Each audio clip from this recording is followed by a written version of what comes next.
I Want Your Burger here. How the heck are you doing? And welcome to the final installment of Johto After Dark.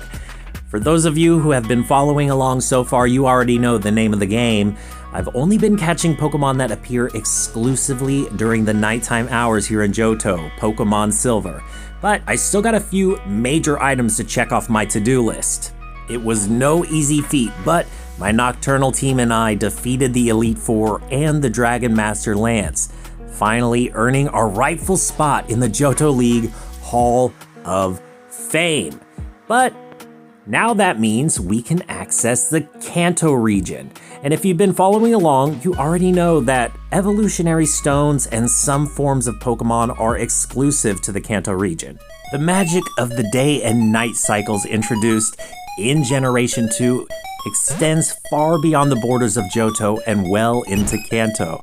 On Monday nights, we see the Clefairy dancing around that moonstone. Only at night will this occur, but unfortunately, I'm not going to be adding any of them to my NiteDex as they're technically diurnal encounters. But before I can even reach Mount Moon, I need to depart from Olivine City to Vermilion City. Now, I haven't been playing through the game in Nuzlocke format, but a Nocturnal Nuzlocke would be extremely challenging even for the most skilled trainers, particularly in Pokemon Silver and Gold. I would think that Crystal would be an easier one to Nuzlocke, but bonus points if you know why. Today, however, my night shifters and I have landed in Vermilion City, Kanto, after getting an SS ticket from Professor Elm last episode. Lieutenant Surge is conveniently located here, and we're hoping to claim our first badge in Kanto from him. Now, while I did mention this is not a Nuzlocke run, I am doing my best to keep my Pokemon from fainting, and Raichu comes close to knocking my Umbreon out. Wild Pokemon in the area are low level, but trainers and gym leaders will keep me on my toes. But we've come far enough together to know what to do in some tricky situations, and I'm using whatever items I have left from my run through the Elite Four. I haven't done any shopping, but I've used up almost everything we found along the way through Johto. If you're just getting up to speed, you may notice that these creatures of the night tend to rely on hypnic tactics to subdue our foes. A fitting technique in my opinion, but we learned a long time ago that hypnosis is less than favorable in terms of accuracy, so nearly all of my Pokemon have some way to lull enemies to sleep, in case something goes horribly wrong. Not to mention, Dream Eater is a very important move for some of my Pokemon. Further increasing the difficulty we've encountered has been a minimized typing coverage, both offensively and defensively, but there have been plenty of opportunities for my Nocturnal Pokemon to shine, even when facing the strange new Steel-type Pokemon introduced in Generation 2. And just like that, we make pretty light work out of Surge, and I decide to head north to Saffron City. Besides, there's not much else to do until nightfall. Last episode, I bent the rules to obtain Umbreon, but only because it highlights the nocturnal evolution of an Eevee with sufficient happiness levels. Its dark typing and defensive capabilities were well worth the 48,640 steps it took to evolve it without battling. But luckily, I had a bike, and my emulator can reduce the actual time spent doing so. So without it, it could take you approximately 2.5 hours to obtain Umbreon, or Espeon for that matter. I have a favorite place to do so. Check the last episode to see where that is if you're interested. At any rate, after claiming 2 badges from Surge and Sabrina, I head to the Cape further north along the way past Cerulean. Bill's grandpa is staying here and clues me in on some Pokemon he's interested in seeing in exchange for evolutionary stones, which I need. So after winning against the old Nugget Bridge trainers, I can confirm that I'll have to break my self-imposed rules and catch a Lickitung, which is not strictly nocturnal if I want to complete my own NiteDex. Don't get me wrong, Staryu really showed up and showed out versus Lance on the Indigo Plateau, but Starmie is a beast in its own right, and I'll still have another Staryu for my living NiteDex.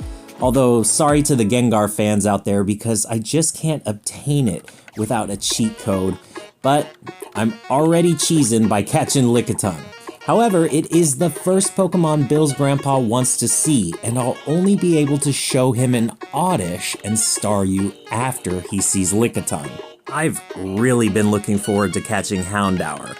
Any canine type Pokemon is a good one in my opinion. For example, the Growlithe line remains one of my all-time favorites, and besides, the Fire and Dark mix will be very helpful in the near future. I love dogs, so any dog-like Pokemon I see I also love. Any one of you out there the same in that way? Or maybe you prefer cats? Tell me in the comments, or leave a dog or a cat emoji. Either way, we all have our favorite or two, and I'm certainly thinking about the benefit of this Fire Dark mix being added to my team. I'm gonna stick around Route 7 for a little while this evening and catch another Houndour, but we can't forget about Murkrow.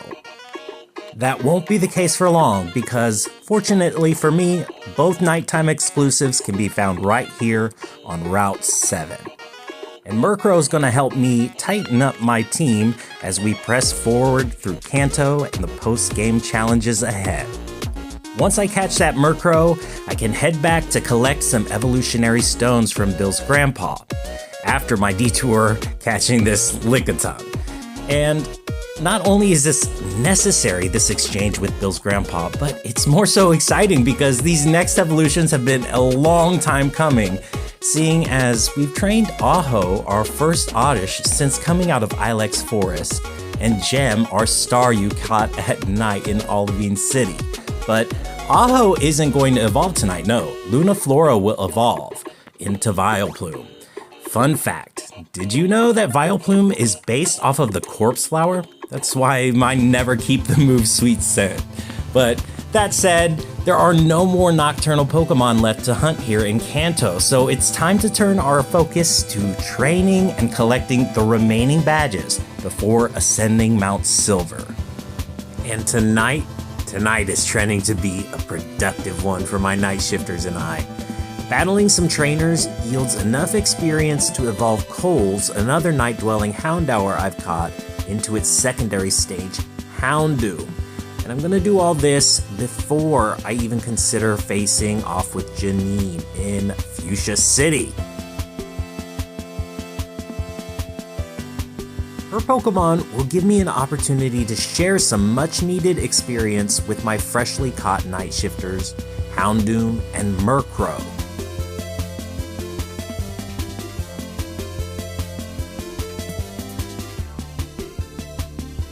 But with all the sleep-inducing moves at my disposal, my team of Nocturnals can easily KO her Pokemon, so we can claim the Soul Badge. 5 badges to go. Now at this point in the night, we pretty much have full access to the map of Kanto. So Wise is gonna fly us to Pewter City, where Brock touts his new, expanded, and menacing Rock-type team. Gem is truly a standout on tonight's lineup versus Brock, thanks to its super effective water-type moves and diverse move pool. But no team is complete without a little bit of support, so Aho takes advantage of some easy experience as we wrap things up with Brock's final team members.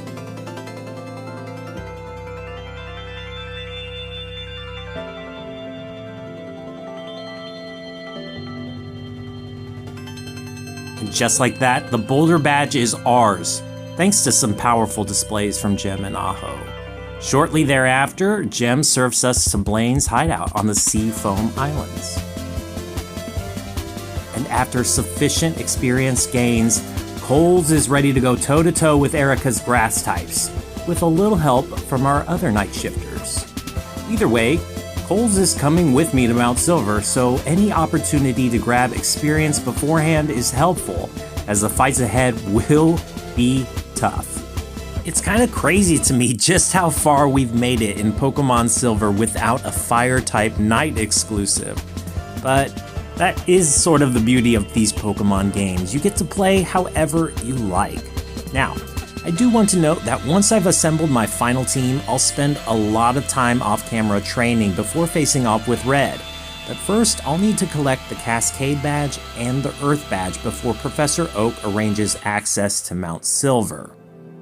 Generation 2 holds a very special place in my heart, and in a way, this playthrough has been a love letter of sorts. And I think it's safe to say that if you're still hanging out with me tonight, you might feel the same. So as we get into this battle with Misty, I need you to sound off in the comments below and let me know what you thought about the Johto After Dark series so far. Would you do something different? Or would you like to see more challenges in Generation 2, possibly? Don't be shy, put some more. Now look, when I said tonight was going to be a productive one, I meant it, because my team of Silver Insomniacs and I are going to pull an all-nighter. We're not stopping until we reach the peak of Mount Silver. But of course, that means we need to collect the Earth Badge from Gym Trainer Blue. He's got a pretty diverse team. Luckily for me, my Pokemon learn a wide variety of moves by using TMs, so this means our viability going forward has increased. Filming and producing this unique and refreshing playstyle here in Johto Pokemon Silver has been quite an adventure, and it's been rife with challenges. And the battle with Blue here presents challenges of its own. But thanks to those TMs I mentioned earlier, our Nocturnal team has increased its viability going forward. And I'll need to employ this technique in hopes of becoming the true champ in this playthrough.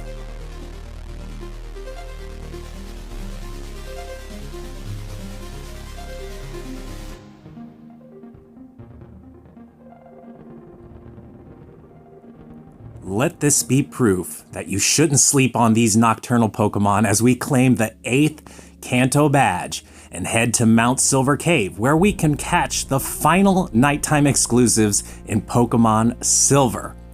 With Sneasel offering ice coverage and Misdreavus bringing frightful moves from beyond like Perish Song, all that's left is to survive the night and train hard. Only the strongest are permitted to enter. And it's no wonder, because these dark corridors in Mount Silver are filled with fearsomely strong Pokemon in Generation 2. But it will quickly become the proving ground. Is the team ready to face off with Red? Now that my Night Shifters are indeed trained, we will have to pull all stops to achieve victory. As my stock of restoratives is dwindling in the wee hours of the night, I haven't stepped foot in a mart lately, with the exception of buying those TMs. So this battle with Red is bound to be an intense fight for the true title of Pokemon Champion.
After failing to poison it on my first attempt, I quickly come to terms with the fact that Red Snorlax is proving to be a tough opponent, as it can take heavy damage and restore itself to full health with rest. But I can take advantage of its sleep state with Dream Eater, hoping it doesn't wake too soon. The key to my lineup strength is their special attack. So after using Amnesia, this thing becomes a true tank. So I must use some restorative items to ensure my Night Shifters can manage this battle. And I'll have to adjust my approach. Status effects will turn the tides of this battle. I really need this status effect to stick and help chip away at Snorlax's immense HP bar. But since it could rest and override poison at any moment, I'll swap in my newest Nightcrawler, Sneasel, and lower my foe's chances of successfully taking a nap by confusing it.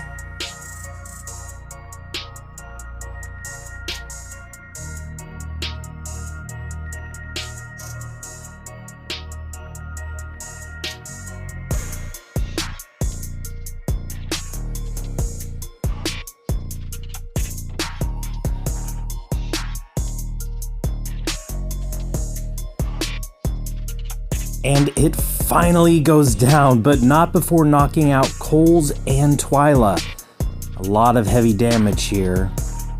Espeon will cause enough havoc on its own, but I just need one turn to restore Coles to full health and jump back into battle because we know the super effective move, Crunch.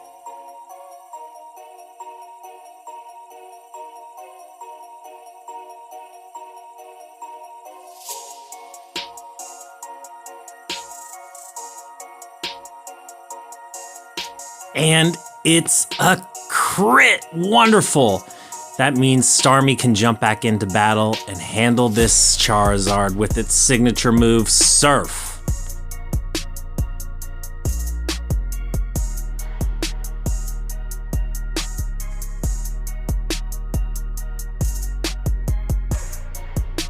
Charizard was easy enough, but Venusaur poses a threat all its own.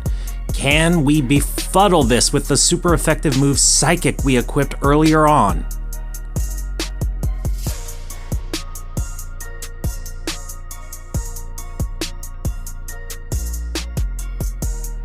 Incredibly underleveled, my Night Shifters defeat Red at the peak of Mount Silver, and I have memorialized them here tonight, as it is nearly time to lay this save file to rest forever, but not before we peep our no-trade living NiteDex.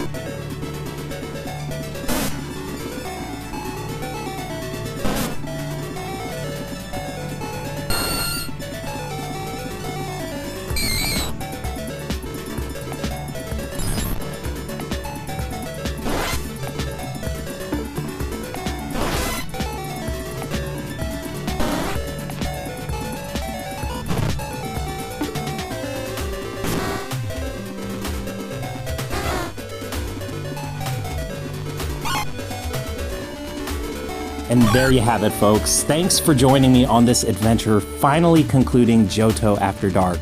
I Want Your Burger. Have a great night.